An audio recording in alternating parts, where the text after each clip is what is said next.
estudiamos el Evangelio según San Mateo, el primer Evangelio de los 4, y fijaos si lo habré escuchado veces en misa, si se habrán repetido las parábolas, que para mí el haberlo leído del principio hasta fin y todo seguido ha sido una locura. Encima, acabé el Antiguo Testamento, que acaba con todos los libros proféticos, y de repente es como ¡pam! Y esto se ha cumplido, ¡pam! Y esto se cumplió aquí, y esto para que se cumpliese. O sea, Jesús viene para que se cumpla esa palabra de Dios. Dios es fiel a su palabra y Jesús nos lo viene a demostrar. Luego, también el cómo Dios se hace más cercano aún. Si ya era cercano el Antiguo Testamento, ahora es un nivel abismal de decir, he bajado a ser hombre por ti, he bajado a entregarme por ti y he bajado, bueno, entre otras millones y millones de cosas, a deciros la verdad y a decirla con su propio hijo. Es que es muy heavy, es muy fuerte todo esto. De este evangelio, de lo que más me ha gustado es algo que ya me venía gustando de antes, y es, por ejemplo, cuando habla de lo que rebosa el corazón, habla la boca. Esto me fascina. Luego también el mandamiento principal, que es el amor, o sea, la ley, la Biblia, la palabra del Señor, su resumen es el amor, y destaca sobre todo el trato a los demás. Jesús, cuando ve a los fariseos o a los diferentes grupos de religiosos tratar mal a las personas y hacer lo que pone en la ley, dice, hipócritas, ¿qué estáis haciendo? Y él lo que hace es poner por encima de todo el trato hacia los demás, el amar al prójimo. Una de las cosas que también me encanta es cuando dice, amad a vuestros enemigos y rezad, rogad por aquellos que os persiguen. A alguien le explota la cabeza y dice, pero vamos a ver, ¿cómo voy a amar a alguien que me ha hecho daño? Por favor. Y llega Jesús y te dice, ámalo. ¿Estamos locos o qué? Es como cuando de repente llega el Mesías, que es Jesús, y las personas tienen muchas dudas porque dicen, ¿cómo va a ser este el Mesías? Si es el hijo de José, el hijo de María, o sea, no tiene sentido, y ha nacido en un pesebre, que esto aún en Mateo no se ve, pero no se esperaban que el Mesías llegase de esa forma. Es lo mismo que nosotros nos creemos que las cosas tienen que ser de una manera, y para Dios las cosas son muy diferentes a lo que nosotros pensamos. Igual que sus tiempos, Jesús vemos cómo estaba en control en cada situación que se presenta en este libro de San Mateo. Él, hasta que Él no quiere, no se sabe que es el Mesías. Hasta que Él no quiere, no es entregado, porque hubo otras ocasiones en las que podrían haber acabado con Jesús, pero hasta que no llega el momento, Él no se entrega. O sea, Jesús está en control. Y Jesús vemos cómo es verdaderamente hombre y verdaderamente Dios. Jesús también ha sentido lo que nosotros sentimos. Él sentía, y lo dice, él sintió tristeza, sintió angustia, sintió hambre. Algo que me impresionó fue relacionado con el tema del centurión, que Jesús se queda admirado, el mismo Dios admirado. Es como, wow, ¿cómo está pasando esto? Y luego la importancia, poco se habla de la importancia que tienen las mujeres, el papel de la mujer en los evangelios y en la vida de Jesús. Cuando todos los discípulos dudan de Jesús, cuando los discípulos le dicen a Jesús, sí, vamos a estar contigo hasta el fin de los días, no te vamos a abandonar, y lo abandonan, las mujeres siguen estando ahí. Las mujeres lo acompañaron en todo momento. Y vemos cómo, en el caso de Marta, la hermana de Lázaro, ella le lanza ese perfume que era algo como muy preciado, y los discípulos dicen, ¿para qué malgastas el perfume? Con lo caro que vale, se podía haber dado a los pobres, no sé qué. Pero Jesús le está diciendo, es una obra buena. Ella ha dado como lo mejor de ella para mí, para Jesús. Nosotros realmente estamos dándole lo mejor de nosotros a Jesús. Es algo que me hace pensar y me hace reflexionar de decir, Señor, ¿te estoy dando lo mejor de mí o te estoy dando las obras? Luego se ve cómo Jesús veía. Jesús se compadecía de las personas. Él iba curando, sanando, enseñaba, aclaraba dudas, porque había muchísima desorientación. A día de hoy sigue habiendo desorientación en otros términos y en estos también, pero Jesús vino para hablar con la verdad por delante, que esto no hizo mucha gracia a muchas personas porque no les convenía que se supiese la verdad y no les convenía. Jesús denunciaba todas las injusticias y había algunos que eran injustos que esto tampoco les gustaba, entonces querían acabar con Jesús. porque es como que les estaba cambiando todos los esquemas. Jesús, el mismísimo Dios, oraba. Y se habla tanto de la importancia de la oración en privado y en conjunto. Es importante que tengamos y mantengamos esa relación con Dios, y también el compartir puedes pedir por esto, porque donde 2 o más se junten en mi nombre, allí estaré yo con ellos. Jesús nos invita a pedir, nos invita a buscar constantemente, a llamar. Jesús, él también pedía, ojo, o sea, el mismo Dios, sin necesidad de necesitar, él necesitaba algunas cosas. Y también vemos cómo él podría haberse valido por sí mismo de su misión, pero él quiso que 12 personas, más los que vinieron después, le acompañaran en ese propósito, en esa misión que él tenía. Jesús respetaba la libertad de los demás, porque Jesús vino aquí para que nosotros fuésemos libres. Jesús obedecía, y Jesús, sobre todo, he visto, antes está bien, pero en este libro una de las enseñanzas que me deja es que es un ejemplo de alguien que ama a Dios perfectamente. Si a alguien admiro, si a alguien quiero imitar en esta vida, es a Jesús. Porque ¿quién mejor que Él? Aquel que nunca pecó y aquel que nos amó hasta el extremo. El amor de Dios es que es una cosa muy fuerte, que no... O sea, es tan grande que sería imposible que todos lo comprendiésemos. Pues a pesar de todo esto y todo el amor que dio y todas las obras que hizo Jesús, Él fue incomprendido. Él fue rechazado, fue burlado, le insultaron, le escupieron. O sea, Él soportó todo eso por nosotros. Luego también Él advertía y preparaba a los demás. Empatizaba, fue tentado. Jesús también pasó por las tentaciones como pasamos nosotros. Sin embargo, lo que nos enseña es que podemos ser tentados, pero sin pecar. El ser tentado no es un pecado. El pecado es la acción, el aceptar esa tentación. Jesús nos conoce, o sea, por mucho que intentemos aparentar algo que no somos, Jesús sabe lo que hay dentro de nosotros.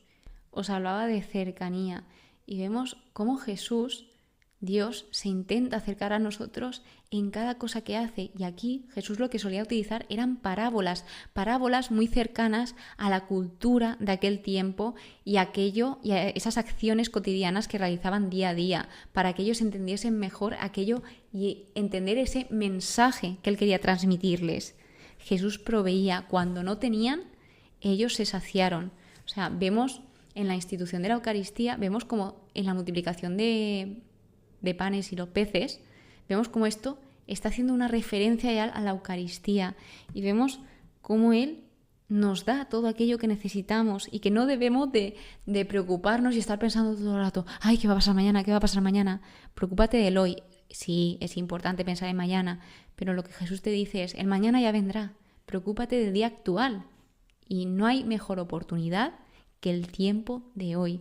Y hablando de oportunidades, Jesús en muchas ocasiones dio oportunidades para arrepentirse, para rectificar. Pero claro, eso depende de cada uno, el hacerlo o no hacerlo. La fe es clave en este libro de Mateo. Es muy, pero que muy clave. Siempre está hablando de la fe y de la fe y de la fe. Hágase según vuestra fe.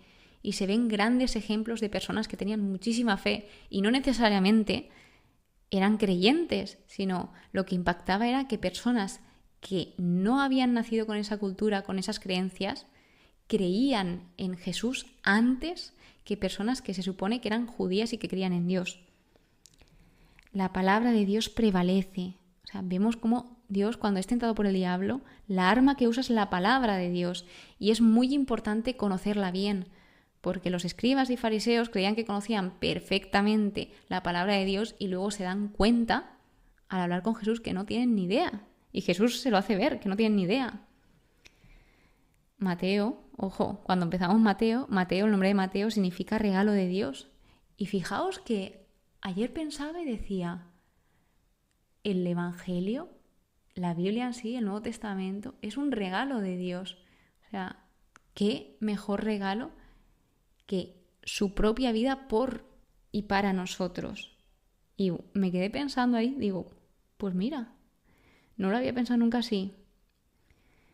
No temas. Es algo que Jesús le decía mucho a sus discípulos. habla también este libro de dar fruto, de usar los talentos que se nos dan, de que si somos luz no nos escondamos bajo una mesa, porque las lámparas están para dar luz. Entonces, no ocultar aquello que somos. El prepararse, la espera, que cuidemos la vida interior. Hablábamos de un vaso lo podemos limpiar por fuera, pero por dentro no podemos dejarlo sucio, porque luego al beber no sé yo si nos sentará muy bien. Entonces hay que lavar tanto por fuera como también por dentro el vaso. El pecado separa a Dios del hombre y viceversa, al hombre de Dios.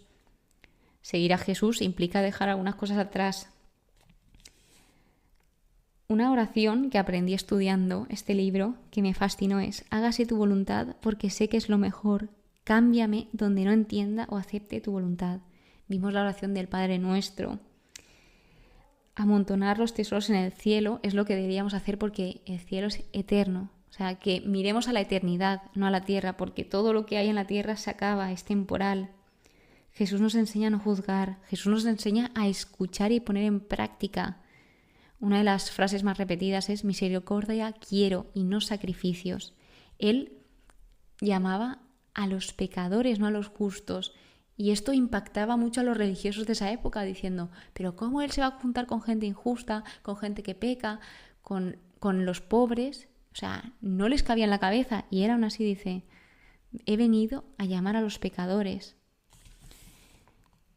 Cuidado con las palabras, lo que os comentaba, de lo que habla. La boca rebosa el corazón. O sea, hay que tener mucho cuidado porque no hace falta matar a alguien físicamente, ya que con las palabras podemos hacer mucho, pero que mucho daño. La justicia, la Eucaristía, esa acción de gracias, ese sello de la nueva alianza que establece Jesús con la humanidad, Dios con el hombre, la identidad, nos enseña quiénes somos. Jesús sabe quiénes somos y él también pregunta en este libro: ¿quién decís que soy yo? ¿O quién decís que es el Hijo del Hombre?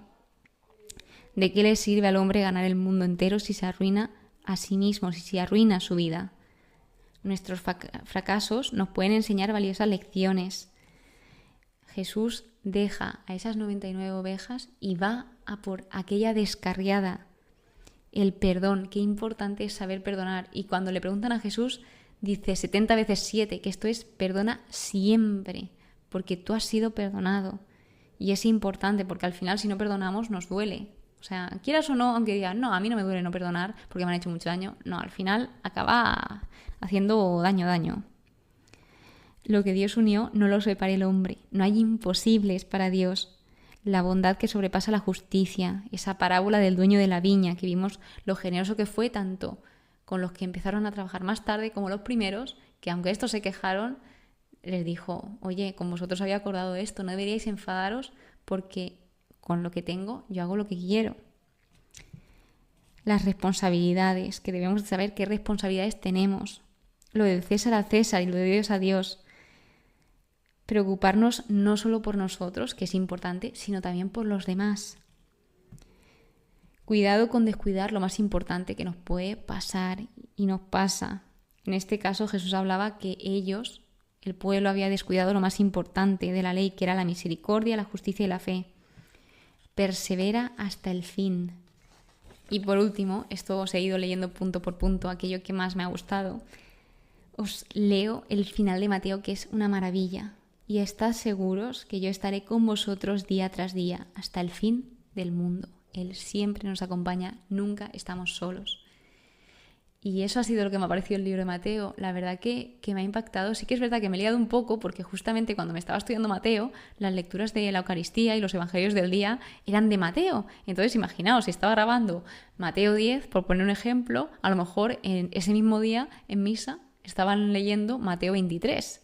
Y es como, wow, cuántas cosas juntas. Pero de verdad que me ha apasionado. Ayer justo también vi a ver a un cura amigo mío que es Ezequiel, y él me habló de que Mateo, cuando empecé a estudiármelo, le dije: Ezequiel, dime cosas sobre Mateo, que voy a empezar a estudiar Mateo.